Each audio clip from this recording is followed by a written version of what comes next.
김수민의 뉴스 밑장 호그와트 학교 웰컴.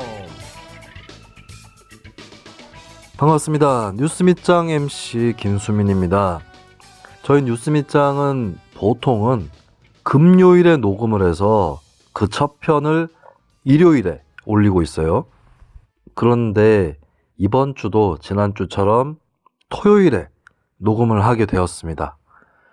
토요일에 녹음을 해서 일요일 0시에 첫 편을 업로드 할 수 있을 것이냐?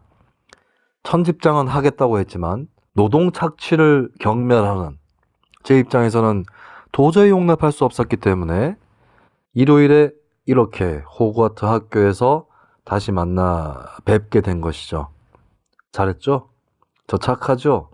이렇게 따뜻한 사람을 모략하는 그 악플들이 이번 주에도 또 달리고 있어요. 정경심 교수 구속 이후에 그래도 악플들이 많이 줄었기 때문에 소개는 해드릴 수 있을 것 같습니다. 지난주에는 제가 조국 사태 말고도 빅데이터 3법에 대한 얘기를 했었어요.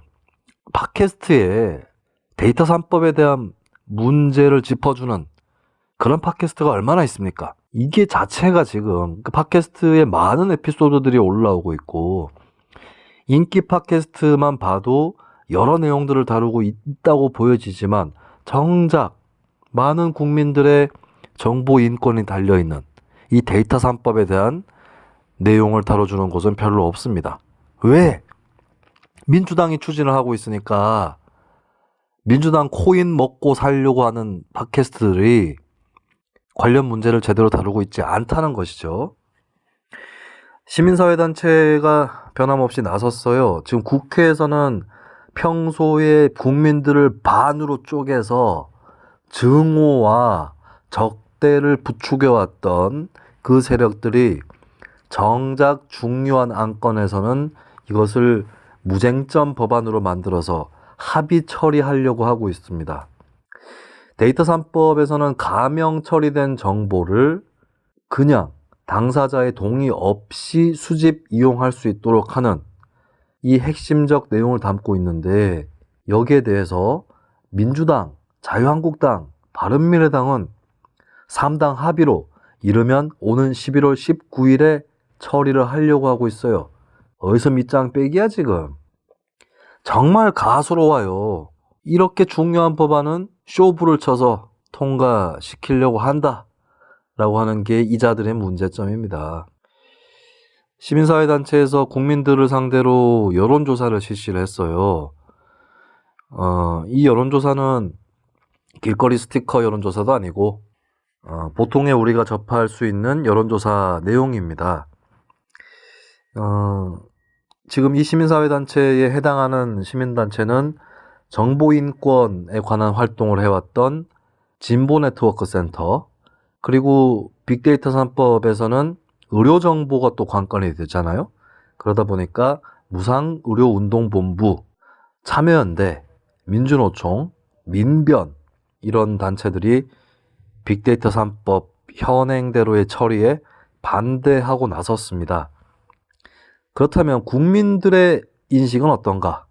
이 부분에 대해서 시민사회단체에서 여론조사를 실시를 했고요. 이 여론조사는 시민사회단체가 여론조사 전문기관에 의뢰를 했습니다.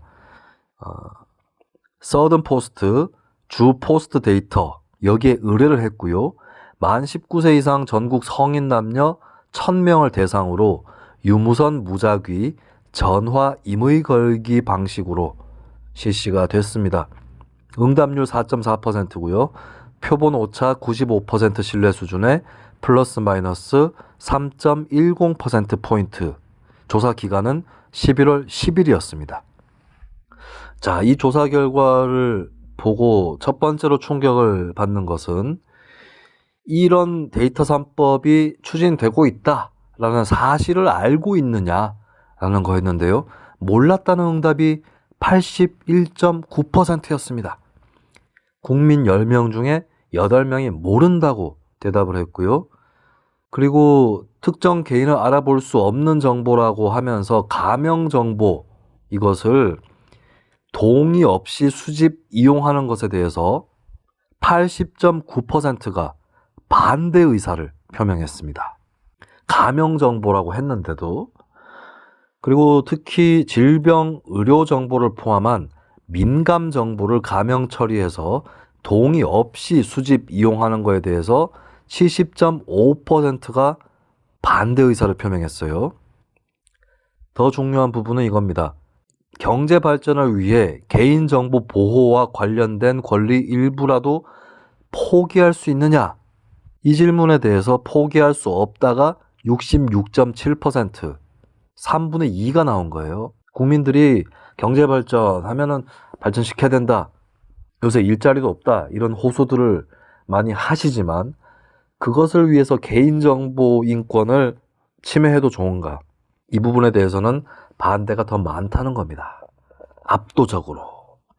자, 가명 처리된 정보라고 설명을 해드렸는데도 반대가 더 높아요. 그렇다면 과연 가명 처리와 익명 처리는 다르다라는 것을 국민들이 인식하게 된다면 반대가 더 높아질까요? 찬성이 더 높아질까요? 자, 가명 정보와 익명 정보의 차이는 이렇습니다. 예를 들면 김수민, 남성, 37세, 경북 구미시 무슨 동 무슨 번지 거주, 그리고 상사병이 있다. 이렇게 해보겠습니다. 제가 별다른 병이 없어서 상사병에 걸려있지도 않지만 상사병이 있다고 칩시다. 이런 의료 정보가 있다고 쳐요. 이것을 가명 처리하면 이 정도입니다. 김땡땡, 나이 37, 남성, 주소 경북 구미시 무슨 동, 이 정도까지만 쓴다고 합시다. 그리고 상사병. 이렇게 되면 이것만 봐서는 이 사람이 김수민인지 알 수가 없어요. 하지만 다른 정보하고 포개어진다면, 예를 들어서 김수민, 나이 37세, 경북 구미시 거주, 이런 정보하고만 포개지더라도 이 사람이 김수민이다 라고 하는 것을 특정하기가 대단히 쉬워집니다. 확률이 확 올라가죠. 그렇다면 익명 정보는 어느 수준이냐? 김땡땡 정도가 아니라 아예 이름을 날려버립니다. 그리고 나이도 37세가 아니라 30대 정도로 표시하는 거예요. 그리고 주소도 경북 구미시까지만 표시하는 겁니다. 이렇게 되면 이 상사병에 걸린 사람이 누군지 특정하기 대단히 어려워지죠. 거의 불가능해질 수도 있습니다.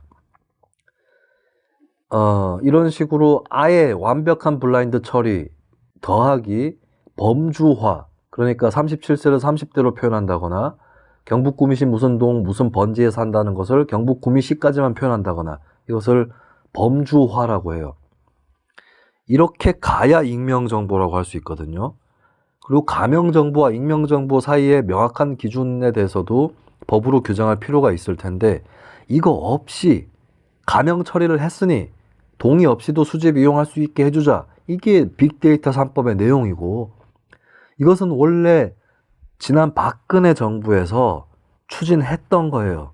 이거를 민주당이 이어받아가지고 그대로 추진하고 있습니다. 한통속이야, 한통속, 이거.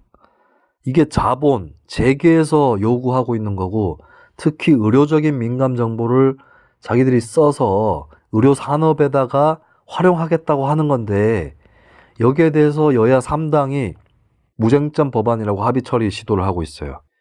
이게 나랍니까? 국민들 여론조사에서도 70, 80%가 반대하는 그런 내용을 여야 3당은 치열한 토론 없이 넘어가고 있어요. 이게 우리의 현실입니다. 그리고 여기에 더해진 우리의 현실이 뭐냐? 이렇게 한통속이면서 국민들을 갈라치게 하고 적대감과 증오심을 부추기는 그런 정치를 또 하고 있고, 팟캐스트 댓글 달면서 이것을 같이 부추기고 있는 이놈들이 문제가 되는 거예요. 네, 조 전 장관 관련 이슈에서 정경심 교수 구속 이후에 악플이 많이 줄기는 했지만 이번 주에도 많은 악플들이 달렸습니다. 줄긴 했지만 맞나? 제 입장에서는 많은 것 같지는 않아요. 하나하나 또 뜯어보고 또 악플 말고 선플들도 소개를 해드리도록 하겠습니다. 마말룩스라고 하는 인간이 댓글을 달았는데요. 좆도 아닌 댓글 달았지만 소개는 해드리겠습니다. 이거는 누구 목소리로 해줄까?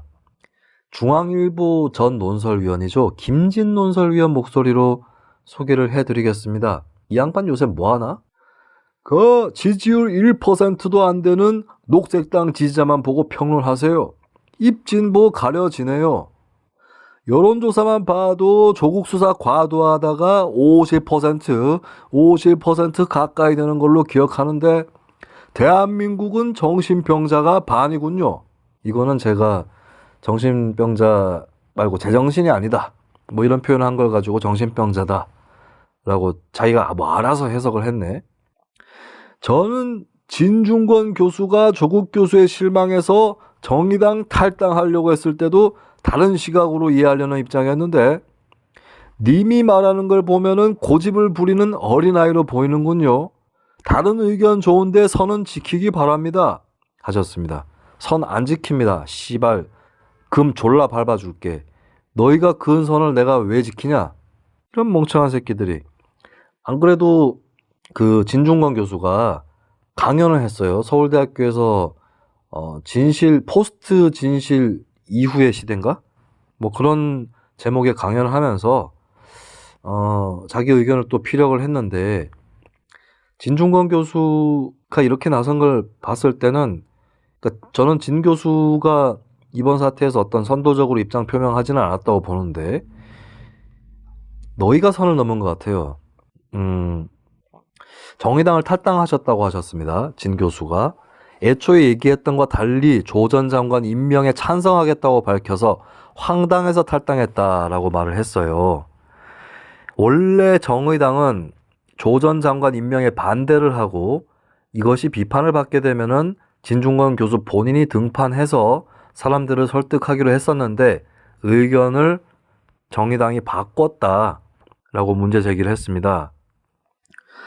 진 교수의 주장과 설명에 따르면 정의당에서는 조 전 장관 임명에 반대할 경우에 8,000명 이상이 탈당할 거다라고 관측했다고 하는데요.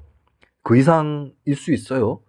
8,000명이 탈당을 하면 타격을 받겠죠. 물론 정의당 당원이 수만 명이긴 해서 8,000명 가지고 당의 존립이 휘청거릴 정도는 아닐 것이고 원내 정당으로서 국고 보조금을 받고 있기 때문에, 하지만 8,000명이 탈당을 한다 하면 그 사람들이 한 달에 10,000원씩 내는 사람이었다 한다면 한 달에 8,000명 정도가 8,000만 원 정도가 거치지 않게 되는 거죠.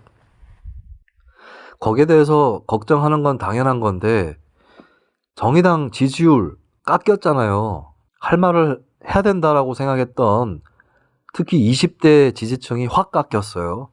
거기에 대해서 결심을 바꾸는 걸 보고 진 교수가 정의당 지도부의 만류 때문에 탈당을 하지 않기로 했었다가 결국에는 탈당을 했다는 그런 소식이 전해졌습니다. 이게 지금 진보는 조국 지지고 보수는 조국 반대다, 웃기는 얘기 아닙니까? 조국 반대하면 보수다, 이것도 웃기는 게, 그리고 보수층도 지금 제대로 알고 조국을 반대하고 비판하는 게 아니에요. 여기서도 성의 있게 사안을 뜯어본 사람 많지 않아요. 입시 문제 정도에서 끝나는 문제가 아니잖아요.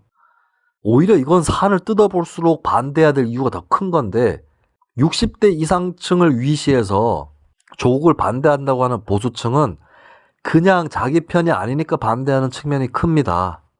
문제는 자신을 진보라고 얘기하는 인간들도 이와 같은 태도를 취하고 있다는 거예요.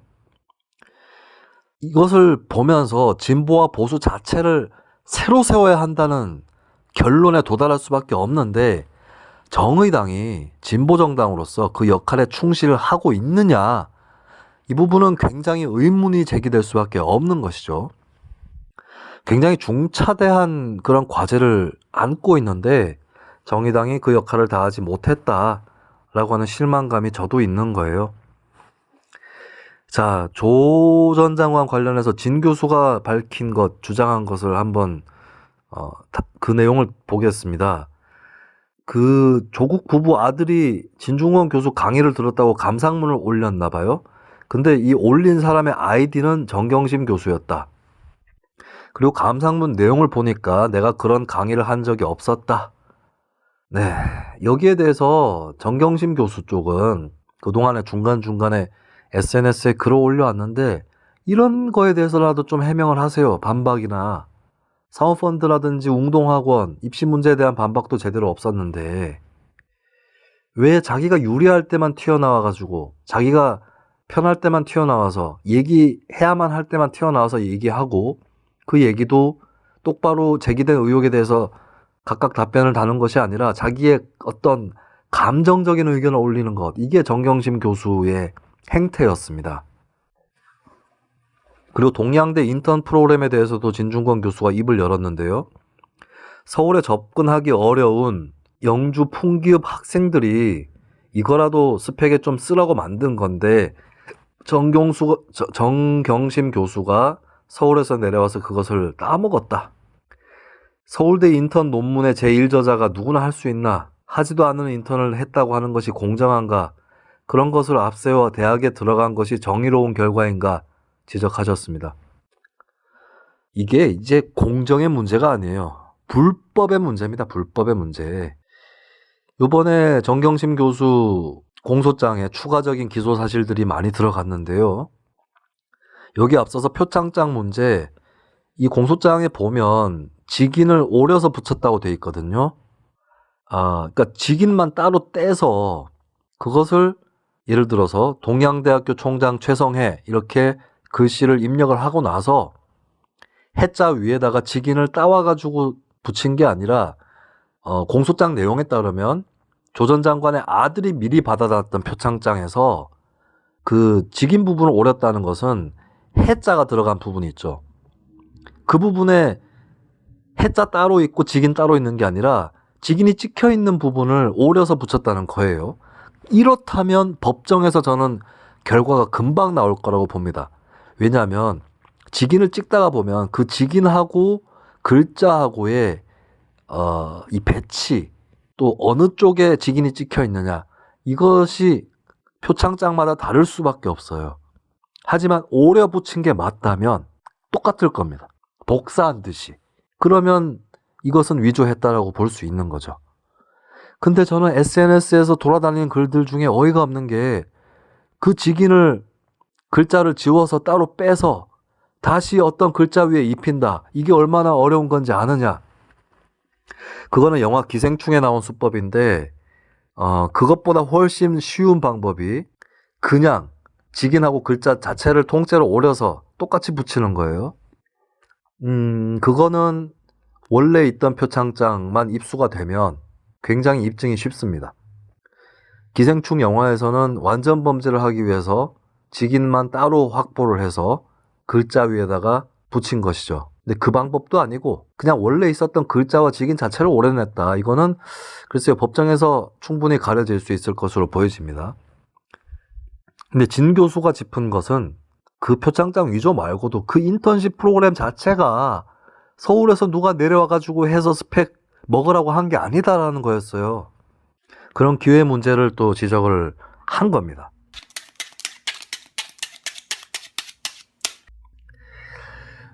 진중권 교수 말고도 수많은 진보 지식인이 조국 장관을 반대하고 비판했습니다.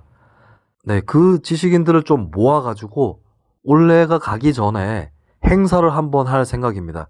제가 SNS를 통해서 띄워드렸고요. 몇몇 분들이 이미 참석 의사를 밝혀주셨어요. 권경애 변호사님, 조국 펀드의 문제를 지적했던 변호사고요. 경제학자 홍기빈 씨, 김경률 회계사, 강양구 기자, 또 시민운동가 김예찬 씨, 우리의 천집장, 진보정당 활동가 최백순 씨, 목수정 씨, 민주노총 전 대변인 정호희 씨 등등이 참여 의사를 밝혀주셨고, 국민TV에서 김준일의 핫식스를 진행하시는 뉴스톱의 김준일 편집장님이 생중계 의사를 밝혀주셨습니다. 생중계는 뉴스민에서 해야 되는 거 아닌가? 공동으로 하면 더 좋고요. 좋습니다. 한번 토론회 열어보죠.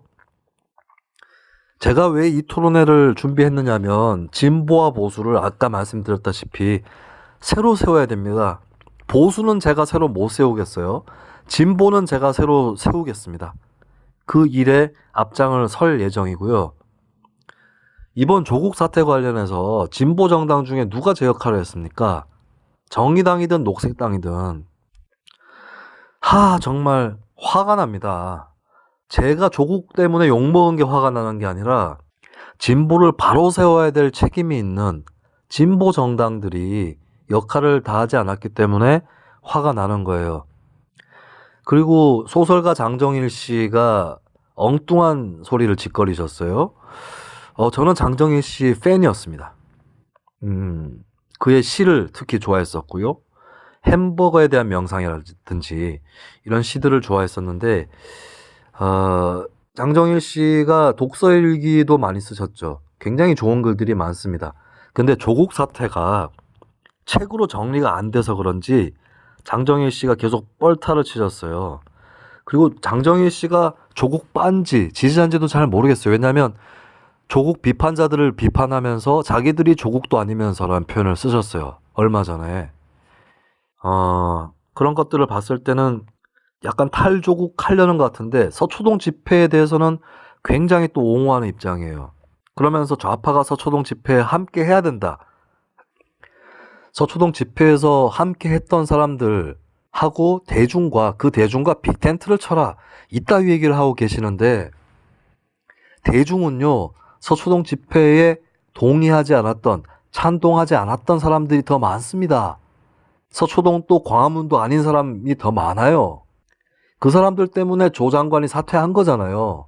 서초동이 안 되니까. 조 장관한테 감정이입을 할 정도면 그것은 진짜 제정신이 아니거나 아니면 사모펀드에도 투자를 하고 사립학교도 가지고 싶고 뭐 이런 사람들 정도일까요? 서초동 집회에서 나왔던 검찰개혁 구호, 그 검찰개혁이 뭔지도 잘 모르겠거니와 예? 그 검찰개혁이라는 게 얼마나 중산층 중심의 이슈입니까? 여기에 대해서 강준만 교수도 진보가 틀을 바꿔야 된다라는 그 칼럼을 또 쓰셨어요. 예전에 1대 99라는 표현이 있었습니다. 1%의 특권층에 99%가 저항하자. 이거 굉장히 위험하고 웃기는 표현이에요.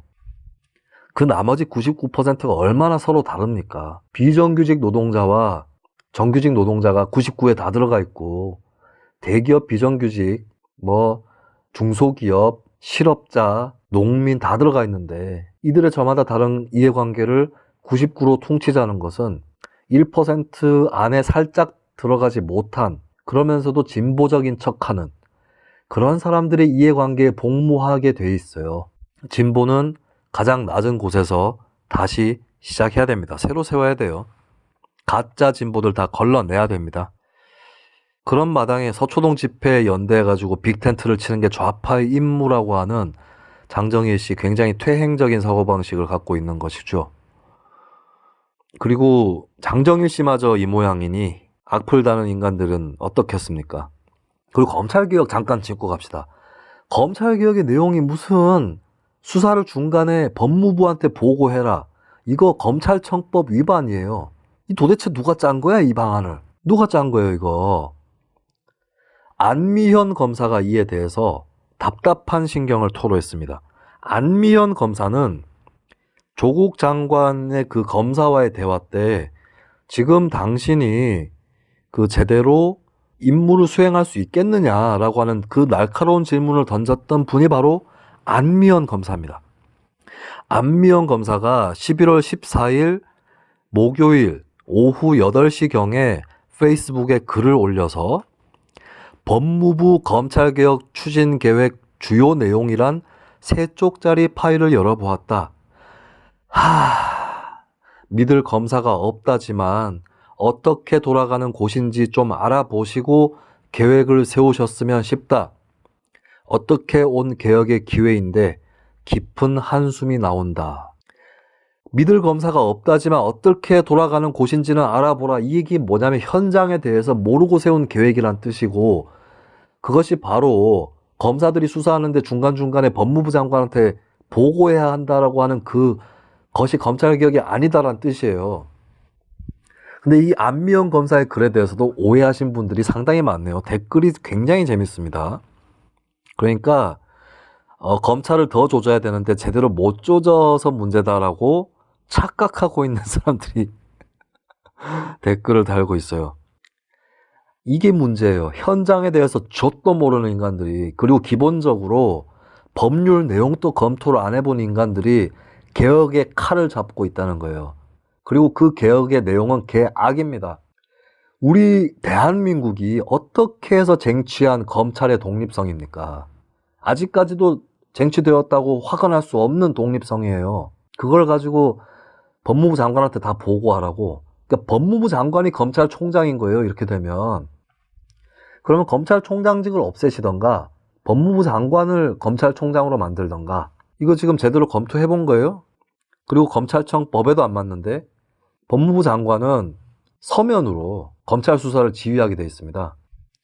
보고를 받는 대상은 검찰총장이에요. 그 보고 받는 주체는. 그거 참, 이게 무슨 검찰개혁이라고? 그리고 표창장 위조는 그렇게 때려잡으려 들면서 검찰이 자행한 공소장 위조에 대해서는 왜 그렇게 안 하느냐, 이런 지적이 많은데요. 자, 그 사건의 내용을 봅시다. 보면 그 사건에서 그 얼마 전에 2심 판결이 나왔는데 부산 쪽에 근무하는 모 검사죠. 징역 1년에 집행유예 1년 받았어요. 가볍다 생각할 수 있습니다. 저도 어느 정도 그렇게 생각하고요. 근데 이 사건의 내용을 보면 공소장을 잃어버렸습니다. 검사가. 물론 잃어버린 게 아니라 파쇄한 거 아니냐. 악성 민원이라고 생각해서 그 사람에 대한 홧김에 파쇄한 게 아니냐. 이런 의혹도 있습니다만 분실이든 파쇄든 간에 어쨌든 그렇게 해서 없어져 버린 공소장을 있었던 것처럼 위조한 거예요. 근데 여기서 중요한 부분은 내용을 위조한 게 아니라 공소장에, 그 고소장입니다. 공소장이 아니라 고소장. 고소장에 있던 내용을 바꿔치기 한 게 아니라 없는 것을 있다고 했거나 있다고 했던 것을 없다고 한 것이 아니라 그 공소장, 헷갈려. 고소장 잃어버린 거 혹은 파쇄한 것이든 그것을 있는 척 하면서 만들어낸 거예요. 내용을 조작한 게 아닙니다. 근데 정경심 교수가 받고 있는 의혹은 표창장 안 받았는데 받은 것처럼, 그리고 표창장 받을 만한 그런 활동을 한 것처럼 위조했다라고 하는 그 의혹을 받고 있는 거죠. 그래서 정경심 표창장 부분하고 그 검사의 고소장 위조 부분은 동일선상에서 비교할 수 없는 부분이고요. 그리고 제가 공분할 판결은 따로 있었는데 어떤 검사가 변호사에게 수사 자료를 유출했어요. 이게 더 심각해요. 수사 자료를 유출하다니. 근데 이게 징역 4개월에 집행유예 1년인가 떨어졌어요. 말이 됩니까 이게? 더 공분해야 될 것에는 공분하지 않고 엉뚱한 데에 그 감각이 쏠려 있는, 이게 사회적 현상의 문제예요. 중요한 것과 덜 중요한 것을 가리지 못하는. 그리고 개혁이랍시고 원래 일어났던 개혁의 성과들을 뭉개는, 네, 그따위 일이 또 벌어지고 있는 겁니다. 이따위 일들이 벌어지고 있는 곳이 저희 팟빵 게시판이기도 해요. 올라온 댓글들 조금 읽어보겠습니다.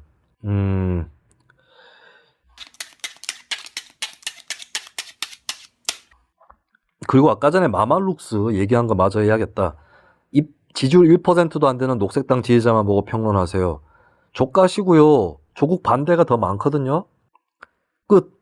그 다음, 검찰을 왜 믿냐면서 퀘스트 19가 한수사에 100여 곳 압색이 말이 돼? 유서 대필 조작, 간첩 조작하는 검찰을 믿나요? 이석기의 과도한 처벌과 통진당 해체도 믿겠네요. 완전 검찰의 시각 실망 하셨습니다. 도둑놈 잡으라라고 하면은 완전 경찰의 시각인가요? 검찰의 과거사 얘기하셨는데, 그렇다면 통진당 해산 검사로 들어왔던 이인걸, 내곡동 이명박 문제를 덮어버렸던 이인걸, 그 이인걸을 변호인으로 쓴 정경심 교수는 뭡니까? 뭐예요? 네. 이제 그 검찰 출신들은 정경심 교수인단에서 퇴각을 하고 LKB인가요? 네, 판사 출신들 많은 그쪽 법인이 이제 재판에서 임한다고 하는데, 그래봤자 뭐 모든 혐의를 부인한다는데, 네, 그냥 제가 봤을 때 이대로 가서 판결 받을 것 같습니다. 프렌드 MK님께서 저희 직장 남편 회사분들도 거의 다 조국 우호적이지 않습니다. 팟빵 댓글은 너무 심한 것 같아요. 하셨습니다. 이게 끼리끼리 모여 있으니까 이렇게 된 것이고, 이런 사람들로는 진보는 물론이고 보수도 할 수 없을 겁니다. 그리고 김수민의 호그와트 유료로 해주세요 하셨는데, 호그와트 학교는 학교입니다. 무상교육이에요. 그리고 호그와트 팟강 따로 유료로 뺍니다. 아마 지금 이미 올라왔을 텐데요. 선거제도에 대해서 상세한 설명을 길게 담은 호그와트 팟강 유료편이 길이에 비해서는 싼 가격이라고 저는 생각하는 500원에 올라와 있습니다. 결제해 주시고요. 그리고 듣고 내용이 좋으시면 보너스로 더 주셔도 되고, 아니면 더 좋은 방법은 뉴스민에 정기 후원으로 가입을 하시거나 팟빵을 통한 정기 후원을 하시는 거 가장 좋습니다. 아무튼 이 프렌드 MK님께서 남편 회사 직장 동료분들이 거의 다 조국 우호적이지 않다고 하셨는데요. 보랩 보자궁이라는 인간이 그 직장 회사가 검찰 소름 하셨습니다.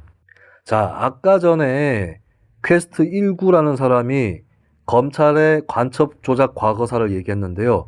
간첩 조작은 어떻게 일어나느냐를 보랩 보자궁이 보고 있습니다. 보여주고 있어요. 지가 싫어하는 사람은 어느 편으로 몰아붙이는 거죠. 박정희 욕하면 김일성 편으로 몰아붙이고, 민주당 욕하면 자한당 편으로 몰아붙이고, 이게 바로 간첩 조작에 깔려있는 그 메커니즘이자 멘탈리티입니다. 얘들아 놀자님께서 제 주변엔 저희 남편을 포함해서 조국 지지자 꽤 계십니다. 근데 다들 입틀막이네요. 양쪽 모두 논란을 피합니다. 뭐 주변에 여러 사람들이 있다라고 얘기를 해주셨습니다. 그렇죠. 세상이 찬반 50대 50 혹은 뭐 50대 50이 아니라 10대 90이든 간에 뚝 잘라지지는 않아요. 여러 가지 스펙트럼이 있는 것이죠. 근데 참고로 저에 대해서 말씀드리면, 제가 조국 전 장관을 처음에 반대했을 때, 임명 반대했을 때는 젊은 층을 포함해서 여론의 반발이 너무 심하고 해명해야 될 것들도 많기 때문에 정무적 판단으로 장관 임명을 드랍시켜야 된다 얘기를 드렸던 거예요. 근데 지금까지 그 사이 한 3달 동안 밝혀진 것들을 보면 이것은 장관 임명 반대 정도가 아니라 윤리적으로 문제가 있는 사람들이다 라고 저는 보고 있습니다.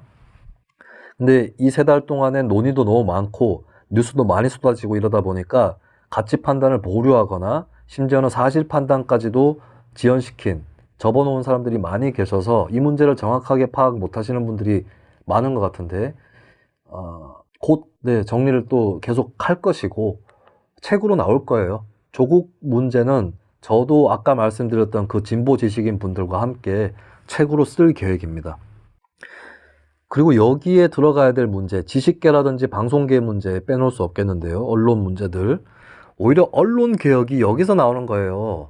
언론 개혁이 어디서 나오는 거냐면, 제대로 보도 안 하는 게 언론 문제입니다. 가장 큰 문제는, 검찰의 가장 큰 문제는 제대로 수사 안 하면 가장 큰 문제가 나오는 거고, 언론도 보도를 너무 많이 해서 기레기 이게 문제가 아니라 보도를 안 해요. 오마이뉴스 대표적입니다. 뭘 보도했어요 지금까지? 공소장 내용 저 받아봤는데요. 국회의원 쪽에서도 먼저 받아봤고 나중에 다 퍼졌습니다. 공소장 내용에도 없는 사실을 전우용이라든가 이런 사람들이 뭐 개소리를 하고 있어요. 몇백만 원이 다 하고 그거를 수차례 걸쳐서 돈을 정경심 교수가 보냈다는데, 그거 다 치면은 하루 한 번에 2만 원 보낸 거다. 그런 계산이 어디 나와요 공소장에. 정경심 교수가 미용실 원장한테 차명으로 투자하려고 돈 넣은 거 그것만 쳐도 3,500만 원이에요. 1,700만 원이 어디서 나오는 숫자예요 도대체. 그리고 선물 투자의 개념을 모르시나 봐요. 선물이 기프트입니까? 이런 지식인들은 이제 좀 빠지십시오. 제발 부탁드립니다. 부탁이 아니지. 꺼져 임마 시기들. 나 씨발 새끼들. 누구시길래님께서 이번 조국 사태를 잘못된 방향으로 키운 데는 스피커들의 책임도 상당하다고 생각되네요. 진보 스피커라고 표현하셨는데요. 진보 아닙니다. 그게 무슨 진보예요? 일문금중님, 사실 이전에 뉴스관장이나 측면승부 시절에는 김수민님을 썩 좋아하지는 않았습니다. 내공은 두드러지지만 너무 날카로우시다 느꼈거든요. 근데 이제는 컨셉에 따른 날카로움이 없으니 김수민님의 장점만 들리네요 하셨습니다. 뭐가 날카로웠죠? 뉴스관장 때? 김용민 씨하고 계속 티격태격한 거? 그때도 악플로 일부러 자꾸 반대하냐고 하시는 분들이 있었는데, 거꾸로 그러면 김용민 씨는 왜 제가 반대하는 얘기를 그렇게 골라서 하셨을까요?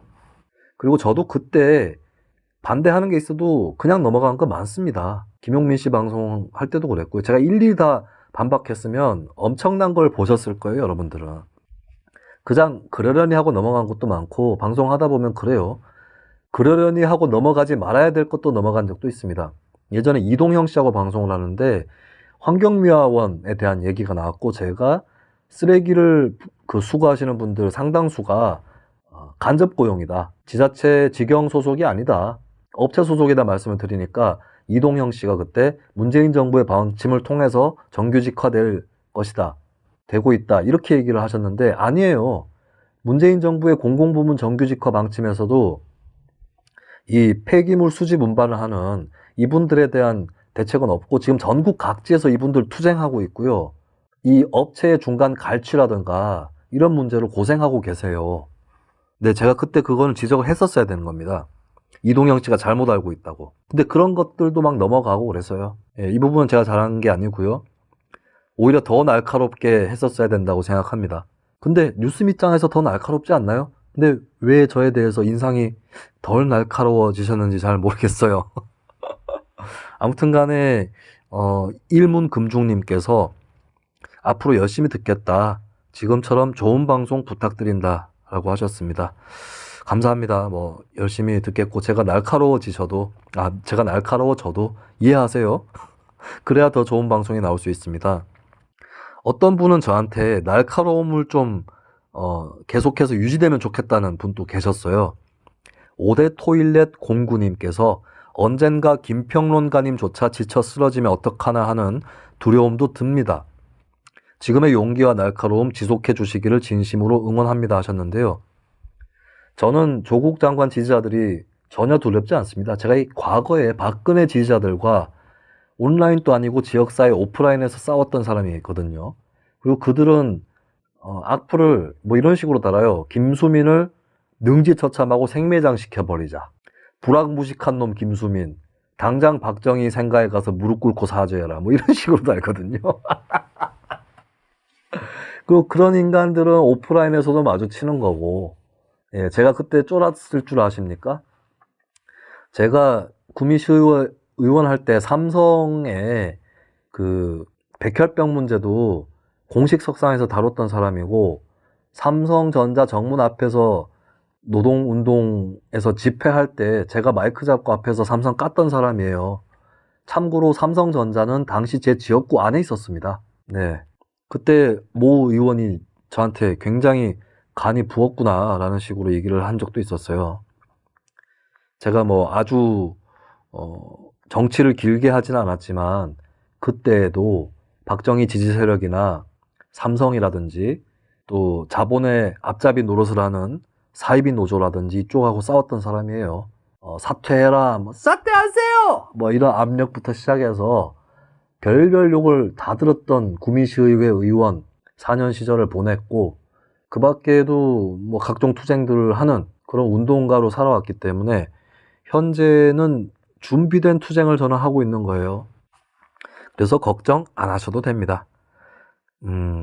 입진보2님께서 태극기 부대는 차라리 이해하기 쉽다면서 박정희라는 전성기를 함께 보낸 지도자가 있고 그와 혈연 관계인 박근혜는 피해자니까 지키자 이렇게 생각하는 거다. 그러니까 이 생각에 동의한다는 얘기가 아니라 그런 생각을 하는 거에 대해서 저 인간들이 왜 저러는지는 알 수 있을 것 같다라고 태극기 부대에 대해서는 얘기를 하셨어요.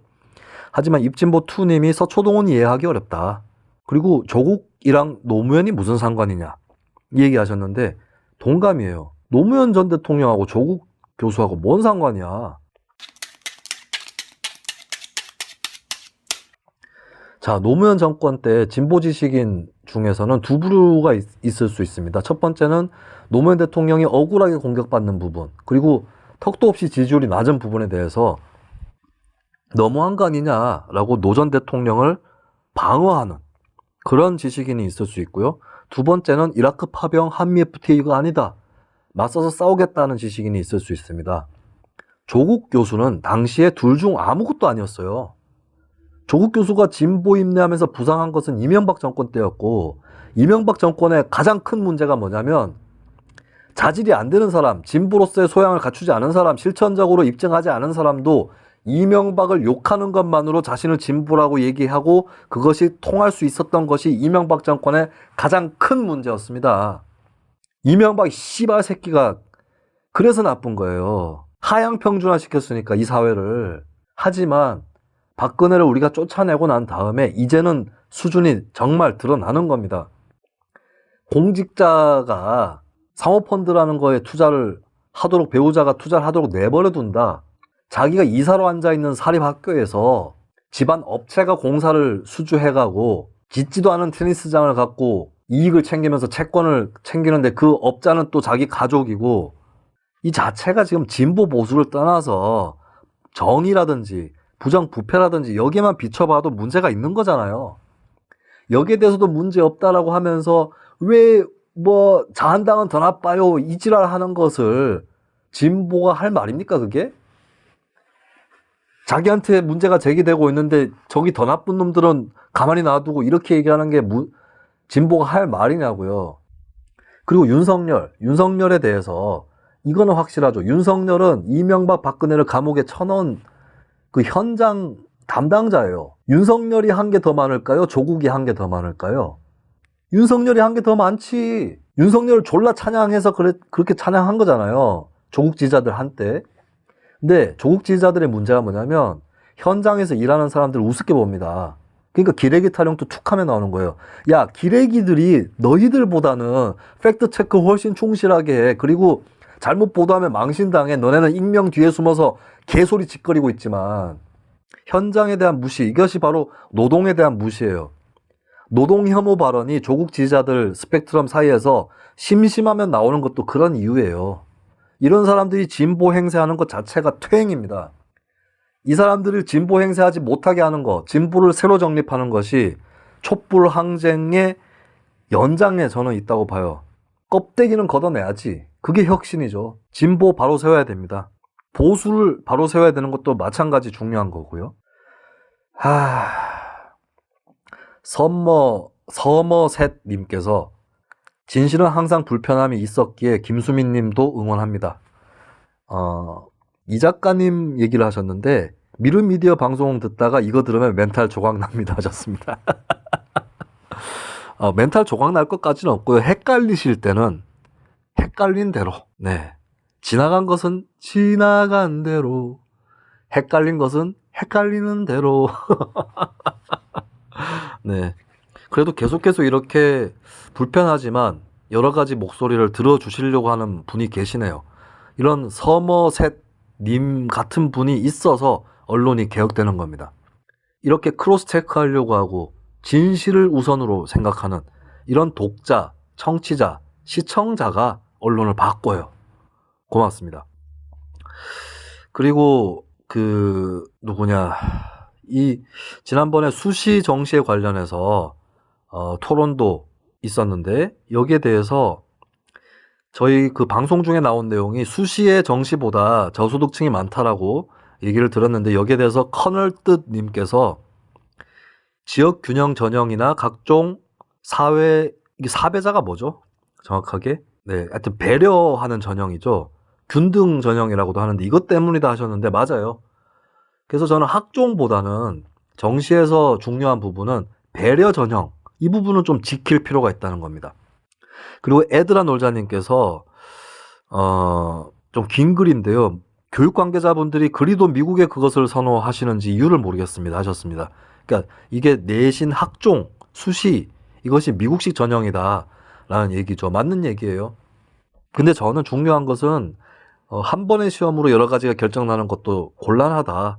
또 내신을 보지 않으면 교육 현장이 붕괴될 우려가 있어요. 그래서 저는 내신과 수능을 좀 잘 결합했으면 좋겠다는 생각이 있고요. 단적으로 문제가 우리나라 시험에 넘패스, 패스를 가리는 시험이 없어요. 점수나 등급을 가리는 시험은 있지만, 근데 저는 모든 학생이 모든 교과에 걸쳐서 다 잘할 필요는 없다고 보거든요. 그래서 어떤 교과는 그냥 최소한의 기준만 통과한 것으로 기록에 남기면 된다. 그리고 그 기준을 통과하기 위해서 수업을 열심히 듣겠죠. 어느 정도는 다들. 그리고 그 기준은 내신 시험뿐만 아니라 평소에 수업 때의 태도 이런 것들도 반영을 할 거기 때문에 학급 붕괴를 막을 수 있겠다. 그럼 그 넘패스된 학생들은 뭐가 되느냐? 재수강 기회를 주는 거죠. 2학년 때 다시 듣는 거예요. 대신에 통과한 사람들은 여유 있게 다른 걸 듣거나 다른 공부를 할 수 있게 해주는 거죠. 인센티브도 있는 거죠. 페널티도 있고. 그럼 끝끝내 통과 못하면 어떡하느냐? 수능 시험 때 어느 정도의 점수를 받으면 통과된 걸로 해주는 거예요. 그래서 어떤 분야에서는 자기의 특기와 소질과 적성을 더 살려서 심화해서 공부할 수 있도록 시간을 벌어주고, 어떤 분야에서는 이거는 이 학생의 진로에 비춰봤을 때 아주 중요한 과목은 아니니 최소한의 기준을 통과한 것으로 가름한다. 이렇게 해줄 수 있어야 된다고 저는 봅니다. 그래서 내신이냐 수능이냐 이런 이분법이 아니라 이것을 어떻게 조합시키느냐, 여기에 우리가 좀 머리를 썼으면 좋겠어요. 그리고 전태일 편에 대해서 당신의 하루님께서 마음이 짠했습니다. 사실 평전 또 읽었는데 대구랑 그런 인연이 있었는지는 이번에 처음 알았네요. 마지막에 대구 방문해서 무슨 생각을 했을까 상상도 해보았지만 가늠하기가 쉽지 않네요. 그와는 별개로 대구는 정말 문화적인 컨텐츠가 많은 것 같아서 부럽다는 생각도 했습니다. 방송 고맙습니다 하셨습니다. 여기에 대해서는 대구에서 전태일이 만났던 김예옥 씨 인터뷰가 프레시안이라든지 이런 매체에 올라와 있어요. 전태일 열사가 자기 결심을 밝혔다고 해요. 내가 죽어야 일이 풀린다. 근데 김예옥 씨 입장에서 오랜만에 만난 친구가 그렇게 얘기를 했으니 그냥 절실하게 생각하는가 보다라고만 넘겼던 거고, 나중에 그때 많이 말릴 거라고 후회하셨다고 해요. 근데 말렸다고 해서 달라졌을 거냐, 그건 아니라고 봅니다. 결심이 다 서 있었기 때문에 대구로 가셨던 것 같고요. 그때 김희옥 씨 만난 자리에서 노동자 현실에 대해서 얘기를 많이 하셨다고 해요. 그래서 무슨 생각을 전태일 열사가 그때 하셨는지는 이제는 좀 가늠하시기가 쉬울 것 같습니다. 이렇게 설명을 들으시면. 그리고 별개로 대구는 정말 문화적인 컨텐츠가 많은 것 같아서 부럽다는 생각을 하셨다라고 하셨는데요. 대구가 특별히 많은 게 아니고요. 컨텐츠 자체가 많고 적고가 중요한 게 아니라 그것을 발굴하는 사람이 있느냐가 없느냐가 중요한 거예요. 예. 그런 걸 봤을 때는 인디053의 이창원 대표 이런 분들의 역할이 굉장히 대구 지역 사회에서 큰 겁니다. 발굴되지 않은 컨텐츠는 컨텐츠가 아니거든요. 예, 그래서 어떻게 보면은 어떤 지역에든 좋은 컨텐츠는 많이 있어요. 중요한 것은 그것을 발굴해낼 사람이 있느냐 없느냐, 그 문제가 될 것 같습니다. 자, 이창원 대표 얘기했으니까 다들 이창원 대표 목소리 듣고 싶어 하실 것 같은데요. 월요일에 올라올 1부를 통해서 저희 3명이 다 같이 만나 뵙도록 하겠습니다.